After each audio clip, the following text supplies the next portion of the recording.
Nanindigan ng atin ito koalisyon na kapayapaan ang pangunahin nilang layunin sa idarao sa Concert for Peace ngayong gabi sa West Philippine Sea. Sa panayam ng Brigada News FM Manila kay atin ito Coalition Convenor Edicio de la Torre, sinabi niyang hindi pampo-provoke ang hangarin ng kanilang programa at aktibidad.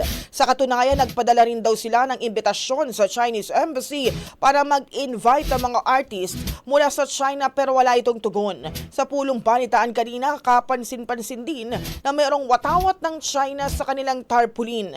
Ayon kay Rafaela David, bahagi ito ng goodwill nila sa China na imbitasyon sa event. 2 buwan na raw ang nakalipas nang mag-invite sila sa China.